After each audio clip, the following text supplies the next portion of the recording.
Good morning, good afternoon, good evening, everybody. Delighted to have you here for this review of, well, preview of the EAC itself, to be held in Antwerp, as I say. It's on Wednesday, the 27th, Thursday, the 28th, and of course, Friday, the 29th of November, where the first day is a research day. And I'm delighted, as I say, to be joined by Bill Morrison joining us from Toronto. I assume you're in Toronto, Bill. Is that fair? From the I'm faffing around because I forgot the name of your university. I'm sorry to say. How embarrassing. Oh, here you go. The Wilfried Laurier University in Toronto. Am I right about that? That's correct. Excellent. Yeah. Very good. Thank you. And Dan Elliott, who of course is a senior partner of Frontier Economics and a friend of the EACI for a very long time and regular speaker. I'm Andrew Charlton, and this is the last you'll see of me because for reasons to do with economics and other things, I won't be in Antwerp, and it's breaking my heart, frankly, because I've looked through this program now and I really wish I was. Bill, let's start, if I could, with you on two questions, if I like. The first one, I think, is what's the logic behind this year's program? So part of the logic for this year's conference comes from the fact that, like many other sectors across all economies, many sectors are being disrupted and transformed by digitalization and what I'd refer to as general purpose technologies like AI and blockchain. But of course, and aviation's no different than those sectors. And so there's lots of impact that these technologies are having. But what are the aviation specific impacts that the technologies are having? And so we want to examine that from sort of two perspectives. One is, where are we now in terms of technology and innovation in aviation? And then secondly, where will we be going and where should we be going in the future? Given that aviation has only, some would say still recovering from the pandemic and also facing now very serious aviation challenges with respect to sustainability and environmental impact. And so there's a lot at stake. And I think it's fair to say that in many cases, people are putting their money on innovation and technology to save aviation. So we want to examine that question. Can innovation and technology save the aviation industry? So Dan, aviation and industry that started in its first iteration in 1903, I guess, and you mentioned the airplane, and more reliably, I guess, 1945, we used technology. Most of the aircraft that are flying around the world were designed in the 70s and the 80s. Some, a small number, were designed in the 90s. We fly to airports that were basically built in the 40s, largely, and have been updated a little bit, mainly by the application of concrete. We are the least digital industry on earth, aren't we? I mean, we have to physically take something analog called a passenger and take them to another actual real-life place. What's the role of technology in aviation? We're kidding ourselves, aren't we? Is that a question to me? I would definitely not kidding ourselves. I mean, actually, I think that Bill's absolutely right. This is a fantastic topic to discuss. Well, it's sort of true when you say that the planes we're flying on were designed in the 70s and 80s. Well, their outline was an awful lot about them since then has changed dramatically in terms of. You want to have a conversation about ATM and how up to date it is? Well, one of the interesting things about this whole topic is how many different areas there are to consider, whether it's the efficiency of the operation of airport or efficiency of operation of airlines, whether it's got to do with net zero and how we achieve sustainability, to do with security, to do with cargo and logistics and literally the tracking of, well, things, parcels or passengers or whatever. There are so many areas. I think one of the difficulties with the conference might be actually to not to become overwhelmed by all of the possibilities. But you know, I wouldn't for a moment think that we're, well, you're absolutely right, incredibly analog industry. You know, the pandemic showed that this was an industry that had almost less mitigation than anyone else. You just stopped. We weren't able to go online, do it virtually or whatever. It just stopped. The huge amount. I mean, the both the scope for efficiency improvement and then the technology challenges to, you know, Bill said, save aviation, to mean that it can actually continue in a world of net zero. Huge. So fascinating. I mean, I could just, you know, point out, if you want a history example of the impact that technology can have on aviation, just think of the rise and success of low-cost airlines, particularly in Europe. I mean, when low-cost airlines began in the 1990s, they arrived just at the time when the internet was taking off, and low-cost airlines used the internet very, very cleverly as their sole means of distributing air travel to passengers. And it took the legacy airlines like Lufthansa and Air Canada and Air France a long time to catch up with that. I mean, the foothold that the low-cost industry got in the air transportation business is due in no small part to their ability to harness the power of internet technology. Now, when you think... Sorry, yeah, Bill. That's okay. I was just going to... Yeah, go ahead. Come on, lads. Come on. Okay, you're right. You're right about the internet, although it's an interesting demonstration that in real time, how hard it is sometimes to see how technological innovation is going to revolutionize an industry. So while you're right about low-cost carriers, remember those EasyJet planes to begin with. They don't say easyjet.com on the side. They have a telephone number painted on the side. And if you go back and look at the history of what Michael O'Leary said, there's the point when EasyJet opened their first website, when Michael O'Leary is pouring scorn on the idea that this is useful. Yeah, no, I think that's right. I mean, I mean, the thing about history, of course, is it's 2020 vision looking back. And so when you look back at it, you can see the huge impact it had.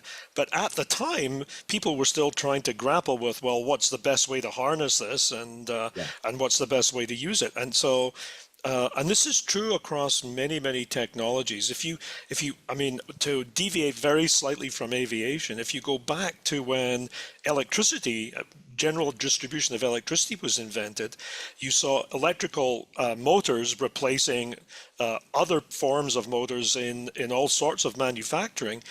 And so that happened almost immediately.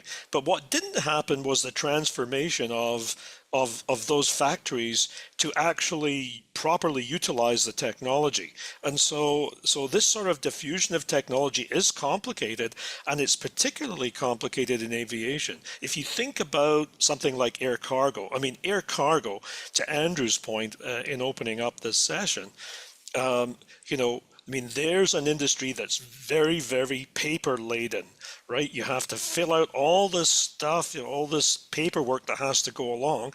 It's a natural for conversion to, you know, digital format.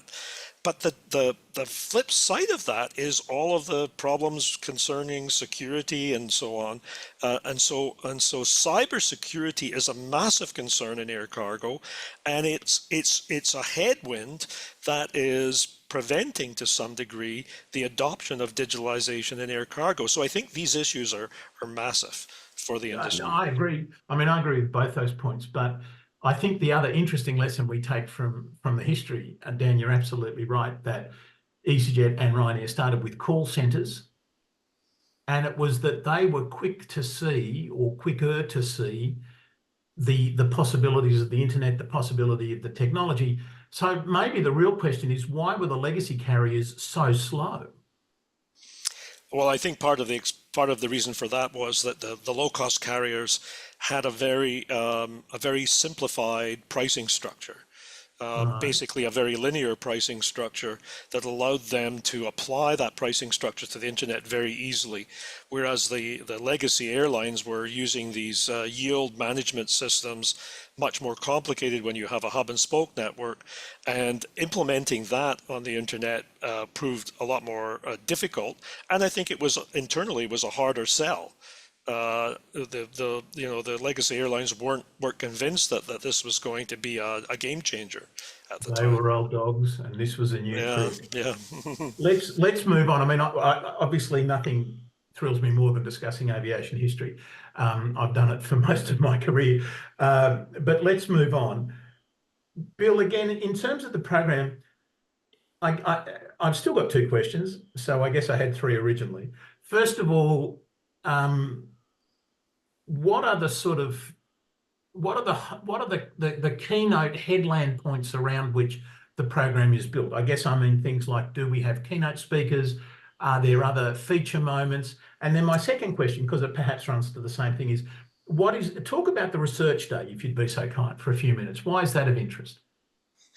Okay, so I'll try and cover both of those questions in one response, but I may do a poor job, and Achim may feel like jumping in and helping out at some point, particularly with respect to the research day. But one of the unique things about this conference is you're not going to an industry conference where you're going to hear industry people talk about the next great thing that they're doing and why this is so good about this and that. You're not going to go to a policymaker conference where you have a bunch of policymakers talking about how great their latest policy initiatives are. And you're not going to go to an academic conference where you hear a bunch of academics talk about their research and how marvelous it is.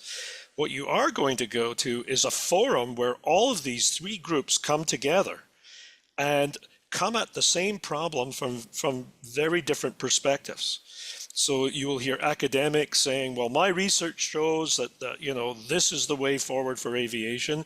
And then you'll hear an industry stakeholder say, well, that sounds marvelous on paper, but here's the reality of what we're facing. And then the policymaker will say, well, integrating a policy that incorporates those things isn't straightforward for the following reasons. So you really get a much more integrated view of how these problems can be solved moving forward. And I think that's a huge selling feature of this conference. It's something that going all the way back to the early days of the Hamburg Aviation Conference before it became the European Aviation Conference, it's something that always impressed me. I mean, I'm an academic, obviously, and what I loved about the conference was the fact that I could learn so much from the industry stakeholders and the policymakers, things that I might not have otherwise thought to incorporate in my approach to my research. And I think every group gains something huge. So in terms of that, our keynote speakers come from all of those three groups. We've got Philip Cornelis, who is, of course, the director at DG Move. He's the person who knows what's happening and what's going to happen with policy and regulations affecting aviation in Europe. And so he's a massive supporter of our conference and a very valuable source of information on the state of policy and the future state of policy in Europe. So is he giving a speech or is he being interviewed? Sorry, what's that, Andrew? I said, is he giving a speech or is he being interviewed? I'm still not catching it. I'm sorry. I said, is Philippe giving us a keynote address or is he being interviewed? He is. It's going to be a bit of a hybrid of those things. He is. So Barry Humphries is going to be the moderator of that session, and Barry will have some key questions he wants to ask Philip.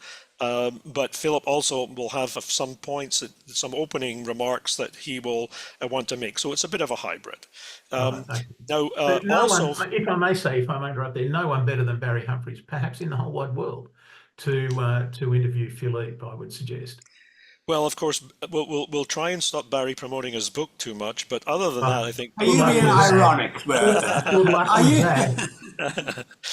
But where's that new button? But yeah, no, Barry's is just the perfect choice and for this job, and because Barry's experience and expertise going back so many years, Barry, in the industry. And of course, it's got to be said, Barry, very much a friend of this podcast, and we're delighted that you're here today, Barry. Okay, so who else? So that's one keynote. Any other keynotes? Yeah, so also on the policy side, and this I'm very excited about this keynote speaker. Gary Cutts comes from Future Flight UK, which is a government-sponsored program specifically designed to improve and enhance the adoption of technology and innovation in aviation. And indeed, keen viewers of our webinar series will know that Gary too is an alumni of the webinar. That's right. So Gary, if you want to see a preview of what the sort of things Gary's going to talk about, you can visit Achim's channel on YouTube, and perhaps Achim could put that in the link in the chat window, and see what Gary was saying in the webinar. But Future Flight UK is an offshoot of a larger government body called Innovate UK. And Innovate UK is not just concerned with aviation, it's concerned with the general adoption of and promotion of technology and innovation. So I think this is really important, because when you have general purpose technologies like AI, for example, there has to be a general policy towards the adoption of AI, and there are concerns about safety and security and so on that cut across all sectors. And so when you're formulating a general policy and then you move down the chain to create specific policies or for specific industries, the question is, how much specific detail can you cover in the policy for aviation to keep it consistent with the overall policy? And I think Gary has some really good views on that, and also on other things such as how risk averse or how risk taking the aviation sector has been in terms of adopting new technologies, and whether they could do more to move things forward. On the academic, yeah, go ahead. Sorry, I was going to say, one of the features of the EAC has always been the Martin Coons lecture as well. I have to confess I have no idea who Martin Coons is, but I honour him every year by listening to the Martin Coons lecture. Who's giving that lecture this year? Yeah, so I'm moving you on a little bit, Bill. So Martin Coons was a very young, extremely bright and promising researcher who was focused on air transportation, who tragically died very young some years ago now. Oh. And he was an early contributor to the conference, and so we now have an academic lecture in his memory. And this year's Martin Coons lecture is being given by Steph Prost at KU Leuven. And so for people who know Steph is one of the foremost authorities on the environmental impact of aviation and on policies designed to curtail the environmental impact of aviation. And so Steph, not only an academic research, but also be involved in many consulting projects. He's been advisor to government agencies, and he really knows this problem inside and out. And so Steph is going to be talking about how much aviation has to do to really address its environmental impact. I mean, I'm sure many of the people attending this webinar today will know that aviation accounts for about 2.5% to 3% of total global emissions. It's a very small percent. I think you'll find it's nearer to 4%, but do carry on. I hate to come all academic on you, but I think you'll find. Okay, it's well, depending on which numbers you source, the point is it's a small number. It's about the same size. It's about the same size as Germany, but again, let's move on. My point is that Steph is going to be addressing, though, the concern that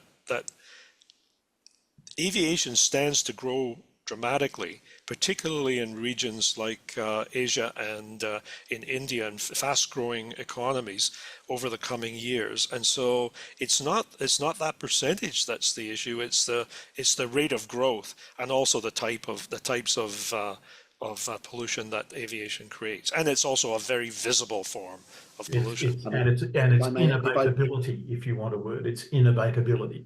So one last or two more questions about the feature. Oh, sorry, Dan, carry on.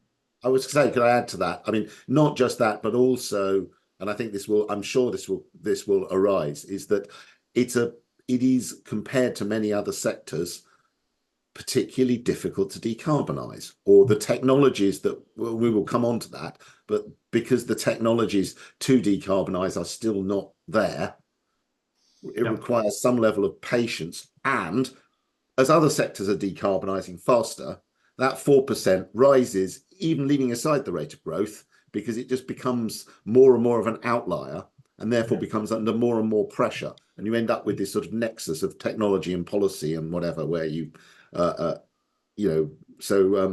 complicated, really fascinating topic. Really, absolutely. I mean, that was the word I was trying to coin. It's innovatability is the it's very, very difficult to abate. Okay, so two more things I want to ask before we go through in a little bit more detail, Bill. One is, talk to me about the debate, the Mike Trethewey Memorial debate, because I'm a long time sufferer of the debate. What are we talking about this year? Well, it might come as no surprise. So the history of the debate is there's been a traditional part of the European Aviation Conference pretty much since its inception. And it comes at the end of the first day of the conference. And so if it's possible for these serious topics to have a little bit of levity, the debate is conducted on a slightly more entertainment type approach. But nevertheless, the question this year, which is just the title of the conference. So the resolution to be debated is, will technology save aviation? And we've got two great teams who are going to debate this. We've got Martin Dresner on one hand with Margaret Albaster, and we've got Nicole Adler on the other side with Cornelius Behrens? Christian, yeah. On the other side, Christian Behrens on the other side from SEO Economics. So these two teams will have only a very short amount of time. We're following the strict rules of debate. They'll have a time to make their initial comments and then make a rebuttal, and then everybody in the audience will get to vote for which side of the argument they believe held the day. Now, this debate is held in the memory of Mike Trethewey, who very, very sadly passed away quite suddenly and shockingly to most of us in the conference community just a couple of years ago. And so Mike, not being a giant in the air transport industry in terms of his knowledge and as being an industry consultant, but also a serious academic on these issues, Mike was a great lover of tea, and bought specialty teas almost everywhere he traveled. And so now the great prize that these debaters will be competing for is a teacup trophy in memory of Mike Trethewey. And very charming it is. Charming it is too. So the final thing I just want you to quickly talk about, Bill, before we go through the program a little more, is I also notice in the program incidentally is on the EACI website. By the way, I thoroughly recommend you have a look at it. Is the ITF session, the International Transport Federation session. What's that about? Okay, so the conference has quite a long history of collaborating with ITF on one session. This year's session, rather than being a panel, is going to be a presentation. And so the presentation is using brand new data from the ITF's report on emissions and sustainability in aviation. So I just want to remind myself of something here. I'm just pulling it up, sorry. And so Louis Martinez from ITF will be presenting different scenarios of the sustainability paths for aviation. So, and this is using, as I say, data that is not yet published. It's going to be coming out in their 2025 report. So people who come to this session will get an early view of what's going to be coming out in the ITF report. And so he will be presenting, looking at the implications of decarbonization, and not just things like sustainable aviation fuels, but also the impact on things like ticket prices, and also the equity concerns, like how equitable will these outcomes be under different scenarios. And we have two fantastic discussants, Anne Zhang from Frontier Economics, who is at the forefront of a lot of the work that Frontier does on sustainability, and also Paulina Webb from the Civil Aviation Authority in the UK, who advises them on sustainability for their policies and regulations. So they will be the discussants of this presentation, and we'll have, of course, lots of time for Q&A from the audience. So certainly, absolutely fascinating report I've been involved in, indeed. So let's go through the program. Let's go through. So there's the research day, where someone told me the other day there are 48 different papers being presented by young, I mean that in the nicest sense, by young academics and people, students and so forth. It's an opportunity to look at what they're doing, for them to present, to get a real exchange. And that's fantastic, but perhaps we should focus in the time we have on the actual program itself. So we're going to kick off on Thursday, November the 28th, at with a cup of tea, and then there's a scene setting panel involving Alex Brooker, who of course is a friend of the webinar. We did a really fascinating session on AI with him some time ago, and then a few other people. Who else is on that panel, Bill? And what are you looking forward from that, Dan? Yeah, so I mean, the great thing about this is moderated by Simon Wright from The Economist magazine, and Simon is the perfect person to moderate a session like this. He's got broad experience and knows all the questions to ask. Philip Oteki is from the Brussels Airport Company, and so he's going to be able to give a sort of an airport perspective on where things are and where they're headed. And then we've got Toon Zistra from the Netherlands Institute for Transport Policy Analysis, who also has a more academic view of sort of what research is pointing to. And so we've got of course Alex, who will be able to provide some sort of industry perspectives. And his experience, of course, is broader than just aviation, but although he has an aviation focus. So it's going to be a fabulous panel to set the scene for the rest of the 2 days. Yeah, exactly. I mean, I'm thinking that's such an important one, because there's so many, to almost like set a sense of priorities for the discussion to come. I think that's hugely important. There are so many, as we already said, threads to this. If I may just pick up on Dan's point, Andrew, and I know you probably want to go through the program in order, but just to quickly jump to the very end of the conference, our very last session this year, we're calling Reflections and Roadmaps, Synthesizing Insights and Shaping Future Directions. I mean, I think this is an important addition to the conference, because as you'll see as we go through the sessions, there's going to be a lot of sort of cumulative building of knowledge and then focusing on the issues. And what we want people to be able to come away with is some sort of ordering of, okay, what are the really important things? How do we move this forward? And so we've got this amazing panel with Dan here as one of our panelists, along with Brian, who has only at the last minute managed to scrape in as an alumni of the webinar by being here today. Yeah, exactly. And Brian Pierce, who everyone knows, of course, as the former chief economist for IATA, but who is now at UCL. And Michael Stanton-Geddes from ACI Europe. So that at bookending things, we've got the scene setting at the beginning, and then at the very end, we're going to try and encapsulate what we think we may have learned over the 2 days.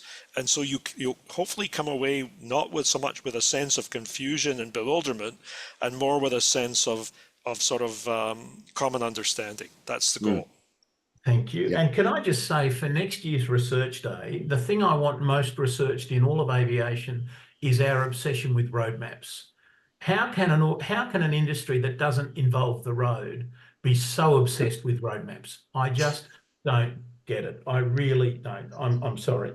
Let's move on. Okay. So Maybe we should have called it autopilot or rescue something. sharks, or I don't know, something, you know, I just think, well, no, we love roadmaps. We love roadmaps in aviation. I mean, and what is the single most dangerous bit about flying? Getting to the airport. Let's move on. So we've set the scene. Oh, let me also just say, Simon Wright, this is his third conference in a row. Simon comes along because it really does give him the sort of background that he needs to write the sort of well-informed pieces that he used the transport correspondent for The Economist, and a friend of the conference very much. Okay, so so having set the scene more generally, the second session, if that's its correct name, is how is technology transforming the business models? I mean, this is a seriously fascinating topic, isn't it? Dan, do you have a view on this? Well, I know it is absolutely fascinating, and again, so many different threads. But what I'm sort of hoping to really hear. I'm fascinated, for instance, with what Guillaume from Schiphol will talk about how technology can improve the functioning and efficiency of airport operations, which actually can get missed from a lot of this. A lot of focus on aircraft rather than the infrastructure, but that use of the infrastructure, which, as we know in Schiphol particularly, is under a lot of pressure, and there's a lot of intervention to try and curb traffic. How can these technologies improve the efficiency, but also not so much my area of speciality, but these sort of, the use of blockchain or AI or these sort of technologies that can have a radical effect on cargo businesses. I mean, you already mentioned, Bill, about the use of technology for reducing, if you like, the manual paperwork of a lot of this. So there's a huge amount of practical efficiency which we need to learn about here, as well as possibly some radical change around possibly, for instance, around the technology of passenger screening, I guess, and these sorts of things. The use of AI. I mean, we see airport security changing dramatically, and the so your process of check-in and from car park to plane, lots of stuff. Great. The first thing they should do at Schiphol is bring the deep here a little bit closer, frankly, but that's a personal point. I mean,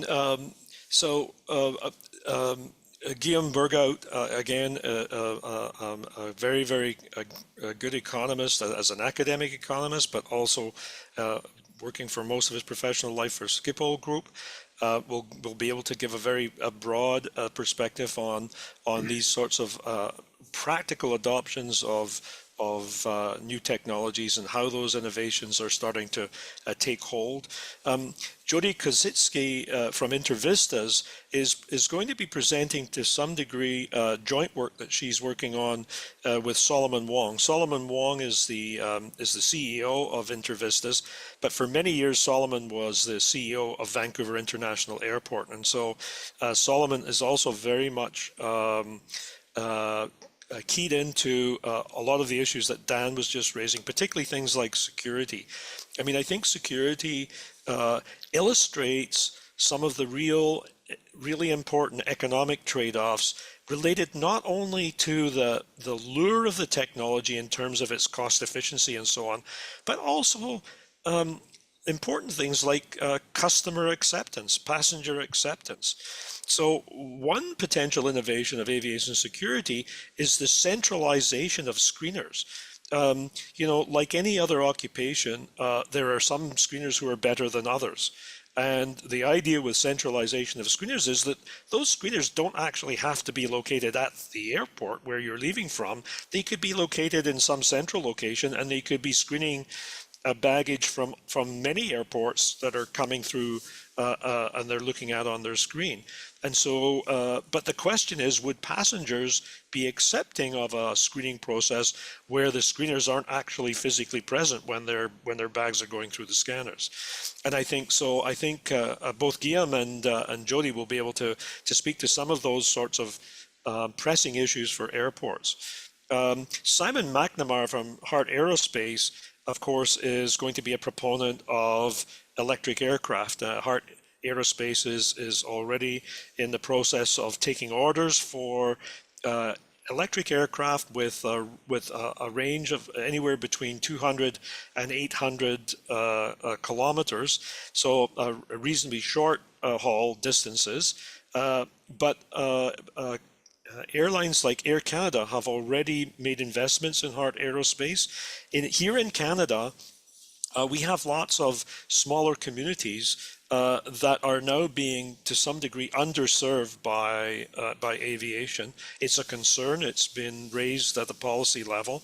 And potentially this is a technology that could help solve those issues and be environmentally sustainable. So Simon will bring that perspective of where the electric aircraft technology is at and how we might expect it to see it adopted going forward. Very good.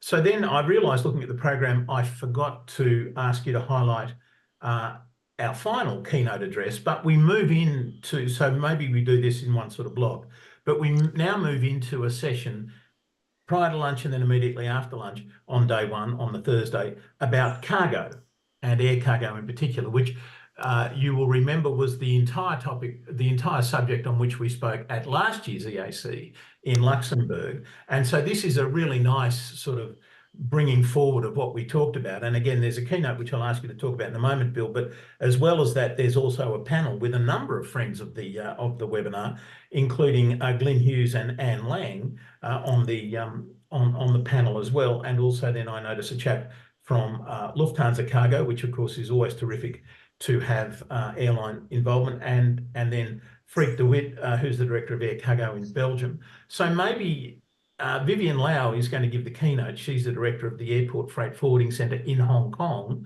Hong Kong, of course, the world's largest freight airport, so a clearly fundamental part of the Hong Kong economy.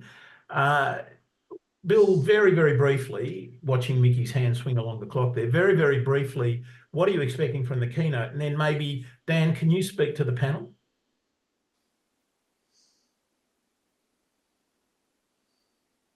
You first, Bill. Maybe Dan, well, Bill, looks like Bill might have frozen. Oh, no, Sure. you're back. Well, I mean, so we've got these sessions straddle lunch, and so Vivian's going to give the sort of industry perspective of what sort of innovations are currently starting to change air cargo, very much from an industry perspective.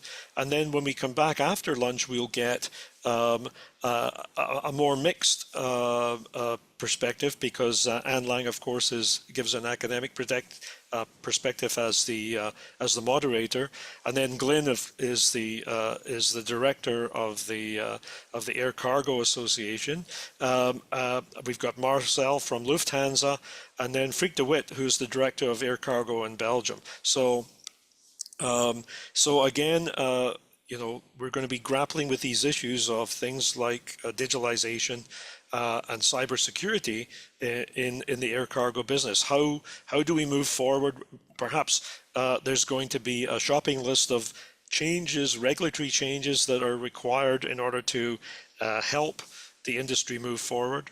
But I mean, we've got some great expertise on the panel. Indeed we do. So Dan, what are your thoughts on this panel?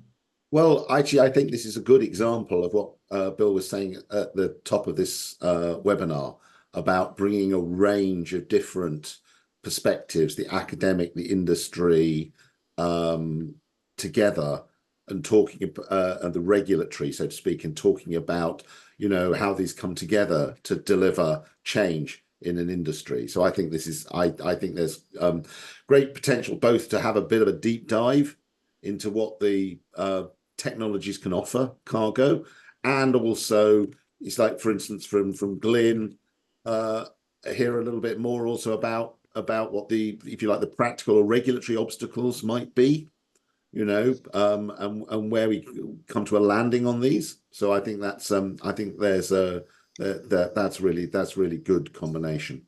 Yeah, people who were at last year's conference, of course, know that Glyn is quite strong and quite well informed on that whole process that I think it was you, Bill, spoke about, the reducing the amount of ridiculous amounts of paper that we've got in the cargo industry. Glyn is certainly very keen to push that forward. I mean, the one thing I would say on this session is I'm not 100% sure where drones will fit into it yet. But it's, I mean, I understand. Yeah, well, interesting to hear, you know, and I'm not disputing the role of drones in that sort of like last mile delivery or whatever, but, you know. I think you'll find it's not the last mile delivery stuff for drones and cargo. It's all about heavy lift up to about 3 tons. There are quite large heavy lift drones, and that is where the excitement is, as I understand it. And then we'll get back into the discussion of Bill's point, regulatory discussion, because then we'll go into cybersecurity and all sorts of issues around the operation of those things. Yeah. 3 tons or 300 kilos. I'm only out by a factor of 10. There's a small difference between friends. It's only one factor of 10. Gosh. Okay, so then following that, on the Thursday afternoon, we have the OECD panel discussing decarbonisation, which Bill, we've already talked about. But that then leads on to the next panel, and the way in which these panels sort of bring forward all of the ideas and keep the conversations going, I think it is really enormously to your credit. So next we're going to be burning the midnight SAF to work out where we go from now on SAF as far as this panel is concerned. And again, I note that Damien Meadows, an alumni of the podcast, of the webinar, is on this panel as well. So what are we expecting out of this one, Bill? Well, I mean, anybody who's interested in air transport and aviation in general has heard or knows something about SAF. And so we want to sort of, in this session, really try to separate the wheat from the chaff, if you like. We want to separate what the reality actually is, not just the promise of SAF, but what is actually happening now. We know that, there's lots of talk about SAF, and I saw that one of the low-cost airlines just signed a new agreement to start incorporating SAF in its operations. So, I mean, it is happening, but, we're still at airlines using about 1% of their total fuel needs is SAF currently. Moreover, the price of SAF remains, more than double the price of jet fuel. And so there are all of these issues around how will scaling up the production of SAF lead to price reductions that will make SAF an affordable option, an economically affordable option for airlines. And then there are all of the regulatory issues. Are we at the point, though, where actually we have to acknowledge that the fuel is going to be more expensive, so maybe airfares are going to go up? Willie Walsh has said that. Willie Walsh himself has said that, a man not famous for his love of higher airfares and higher charges. Dan, what's from a practitioner's perspective, what are you expecting out of this one? Well, I mean, it's the first one of our sessions on SAF. We'll come back to it in more detail, I imagine, in various other parts of the workshop. I mean, there are huge challenges, and then we know, and it will be a really good opening. If we're talking about biofuels as a form of synthetic fuel, there are real challenges to developing the land use. Whenever we start talking about any alternative to actual kerosene, whether we're talking about SAF or then getting onto hydrogen and other fuels, I'd be really interested in hearing about the infrastructure problems that faced to actually deliver those, even before we even get onto the discussion of the technology. If we're dealing with ESAF of carbon capture and storage, I mean, the actual real prospect of being able to make truly synthetic aviation fuel, but and get it in. I'm really interested. I'm in the infrastructure side of how the hell do we deliver that level of carbon zero electricity to then produce these levels of fuel, going forward. So there's or that level of carbon zero hydrogen. Yeah, exactly. So, which is voluminous. Yeah, yeah. But so, is that what you're expecting to have the conversation about, Bill? Because I asked that in part because Damien Meadows, of course, when he spoke on our webinar, he was very keen to talk about the economic incentives that the European Commission are putting forward, and almost invariably, and I think it's mandatory that we have a conversation about carrots and sticks, where Damien will be trying to say we've actually got a few carrots in the European Commission as well. I mean, I think it's important also to remember that we will already have had the ITF session. And so the ITF session will have highlighted the sorts of scenarios we can expect. And so, I mean, I think this goes to sort of the heart of this year's topic is we have a lot of embedded faith and hope for the impact that aviation can benefit from with the use of technology and innovation. But, you know, so, and it's fine to say, you know, well, these technologies are coming, they're coming. But, you know, if like in the case of AI, there's lots of people who will tell you, who know more about it than I do, that we're not going to see massive adoption of full adoption of AI in the next few years. It's going to happen, but it's going to take a couple of decades before we sort a lot of these things out. And so I think the same concern has to happen with things like SAF, where there's or other forms of sustainability, hydrogen, for example, hydrogen power. So, you know, oh yes, it's coming, the technology is coming, but when? When is it actually coming? When is the impact going to actually take hold? And at the risk of being the only, I'm probably the only person in this entire webinar who isn't an economist, but I think the important question of how we're going to pay for it and who's going to pay for it rears its very ugly head as well at some of these points. Again, conscious of the time, and everyone, I'm very grateful for everyone giving us their time for this. We then move on Thursday, day one. We bring it home with a big wet sail by having the debate, be it resolved that technology will save aviation. And they're always fun. I know that, and I'm looking forward to that. And then after that, ladies and gentlemen, there is what is written down here as the gala dinner, but of course every Australian knows that's a misprint, and it should say the gala dinner. That's a joke that only Margaret and I on this panel will get. But there you go. So that's a really amazing first day. I mean, we're going to talk cargo, we're going to talk SAF, we're going to talk what's going on at the moment. We're going to have the OECD's, the ITF conversation. We're going to have keynote speakers. It's really interesting. So the question only really becomes for how do we top that on Friday? And the answer is we start by topping it off by having Philippe Cornelis, as we discussed before, being interviewed by Barry Humphries. And it's hard to imagine topping that in a keynote address to talk about European aviation policies going forward. So that's a very European position. So the first panel after the Philippe's very European view is a panel on technology and policy, the view from outside Europe. So where are the speakers we got on this panel from? So we've got a wide array of perspectives here. We've got Zawen Fu, who's one of Achim's colleagues at Hong Kong Polytechnic University, so giving an Asian perspective. We have Stephen Holland, who is one of the foremost experts on environmental economics and sustainability across many sectors, not just aviation, representing a sort of a North American view. And an alumni of the webinar, I should say. Yep. And then we've got Ogaga Ojo, I'm never quite sure how to pronounce Ogaga's last name, who is at the World Bank, but also at Zay Logistics. Again, he always has words associated with him that I can't pronounce, but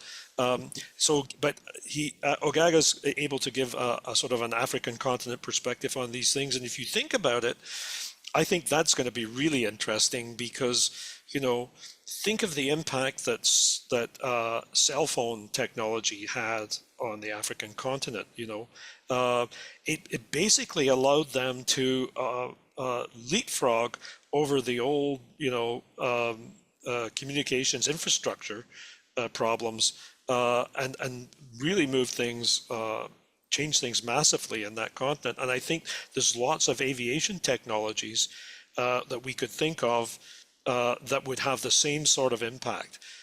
So that's going to be great. As far as Stephen's concerned, it will not have escaped the notice of people attending today that there's a general election happening in the US that is too close to call. I hadn't picked that up. Is there an election on?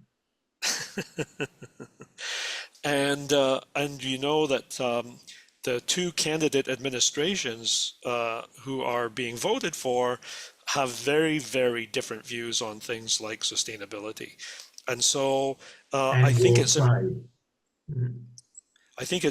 important to think about, particularly because the aviation industry, although this is the European Aviation Conference, we're very cognizant of the fact that this is a global industry.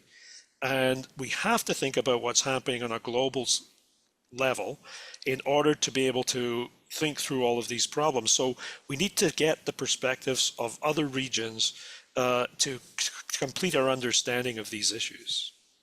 I couldn't agree more. And then talk about how the regions can work together and collaborate and cooperate. And obviously the tone of that discussion is going to very much depend on what happens next week in the US. But right. I mean, you can't judge yet. But if you think about things like globalization, sort of digitalization, and the sorts of digital platforms, think about the a competition policy approach to digital platforms between Europe and North America, for example. Very, very different approaches. Europe has been very aggressive on taking the big digital platforms to task. North America less so. Sorry, Bill. I mean, yeah, absolutely fascinating, but I am very conscious of the time. Sure. So moving on from that, and I'm not downplaying it for a moment, we then have the keynote address from Gary Cutts that we've already discussed, again, as I say, an alumni of the webinar. We then move into the very simple, very easy to solve and completely technology-driven area of ATM. And I mean, it wouldn't be an EAC conference without an ATM session. Of course, I'm just heartbroken that I won't be there. But what's the aim of the ATM session, Bill? Very briefly, if you would. Well, we were just a minute ago talking about, is it possible to have global harmonization of approaches to technology? Well, it would be nice to have harmonization of approaches to digitalization in air traffic management, even just across Europe. And so we've got all of these traffic management organizations embarking on digital transformation processes to replace, the radar-based systems. And we've got published digitalization plans, but, how is this going to result in some sort of harmonized technical and regulatory standards? So we have Kathy Manion, who's the chair of the PRB for the Single European Sky, to discuss this, and then two very strong experts. Sorry, Bill, if I may, the PRB is the Performance Review Body, which is the European Commission monitoring watchdog. Sorry. Right, and then we have two very strong academics, Nicole Adler and Sven Boyle, both who have studied these problems very thoroughly, and also our moderator, Margaret Arblaster, who has a whole book on air traffic management. So we have a lot of expertise in the room to discuss what's happened so far and what needs to happen going forward. Indeed, and Philip Butterworth-Hayes, I should keep noting, an alumni. So, I mean, we've got 2 minutes left, Dan, so ATM, not important, is it? Oh, well, it remains important. Just my concern here is the extent to which politics and policy gets in the way of actually making improvement here. We especially in Europe, we talk about this endlessly, and the politics gets in the way. Yes, indeed. I think the politics doesn't get in the way. The politics is where you start from. But anyway, so then same thing. So then we've got a couple of things I want to quickly talk about. Obviously, the Martin Kuntz lecture, then follows at 2:15 on the Friday. Then there's a 45-minute session here, which doesn't have a speaker so far, Bill, called Approaches to AI, Legal, Industry and Regulatory Initiatives. That's going to be the big reveal, is it, on the day? We're going to have a surprise speaker for that one. That was a hint. And then, of course, the final one where we're going to build roadmaps, apparently, which is also a very good thing, of course. And we discussed that session earlier, involving Dan himself and various others. And then finally, on the matter of the big reveal, we have next year's conference, and I'm not going to tell you where it's being held, but I am going to tell you now that the date is November 10 to November 12 next year. So put that in your diary now, if you would, November 10 to November 12, if you would, please. And we will do this again. Do we have a theme yet, Bill, for next year's conference, or is that much too forward? We do. The theme is largely, although we don't have a formalized title, the theme is largely about moving east, Europe moving east, the Asian markets, and the connection between Europe and Asia. Oh, interesting. That's another really fascinating topic. I think that's really commendable, really commendable. So, ladies and gentlemen, that is a very fast look at the program. I don't know about you, but I just wish I was there. I hope all of you will be, of course. You need to register to get there. Go onto the website, EACI website, to register, but do make sure you show up. A terrific program full of terrific speakers. And as terrific as the program is, it's actually usually the corridors and the networking time where you get most of the really good stuff. And I can't recommend it to you enough. However, let me also recommend, we having had this series of webinars for the last year, and I hope you found them helpful, we're looking at starting a series of podcasts, so you don't have to show up at any particular time. It'll be more a podcast thing. And our first one will be on greenfield airports, one of the rarest beasts imaginable in Europe, which is a greenfield airport, but there are a couple, and so we're going to be discussing that. We'll be putting that down in early December, so I hope that you'll be able to join us for that. And with that, I'd like to, on your behalf, thank Dan and Bill for a really amazing review of and Bill, congratulations, just fantastic work on this program. I think it's really great.